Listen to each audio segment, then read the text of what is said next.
પહેલગામમાં આતંકવાદી હુમલા થયા બાદ ભારત અને પાકિસ્તાન વચ્ચે તણાવભરી સ્થિતિ ચાલી રહી છે। ત્યારે આ સ્થિતિ વચ્ચે પ્રધાનમંત્રી વિરુદ્ધ વિવાદિત પોસ્ટ મૂકનાર વડોદરા જિલ્લા પંચાયતના કોંગ્રેસના પૂર્વ પ્રમુખની પાદરા પોલીસે ધરપકડ કરી કાર્યવાહી હાથ ધરી છે। ભારત અને પાકિસ્તાન વચ્ચે ચાલી રહેલી તણાવભરી સ્થિતિ વચ્ચે વિવિધ પક્ષોની રાજકીય અગ્રણીઓ વિવાદિત નિવેદનો અને સોશિયલ મીડિયામાં વિવાદાસ્પદ પોસ્ટ મૂકી પોતાની માનસિકતા છતી કરી રહ્યા છે।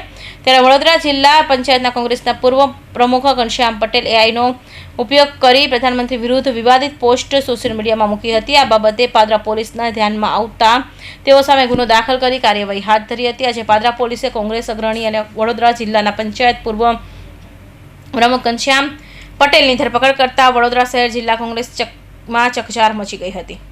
કોંગ્રેસના પૂર્વ જિલ્લા પંચાયત પ્રમુખે એ માન્ય શ્રી નરેન્દ્રભાઈ મોદીજી બાબતે અશોભનીય પોસ્ટ મૂકી છે, જે શરમજનક કૃત્ય છે।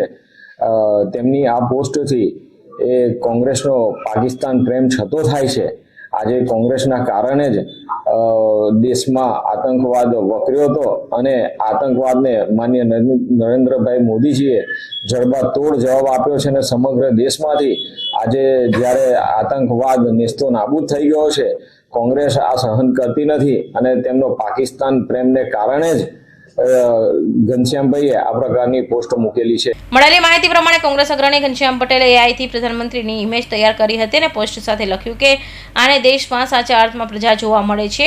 આ પોસ્ટે સોશિયલ મીડિયામાં ખળબળાટ મચાવી મૂક્યો હતો। દરમિયાન આ પોસ્ટ બાબતે પાદરા પોલીસે ઘનશ્યામ પટેલ સામે ફરિયાદ દાખલ કરી ધરપકડ કરી છે। કૌશિક પટેલનો report, Hind TV news, Surat.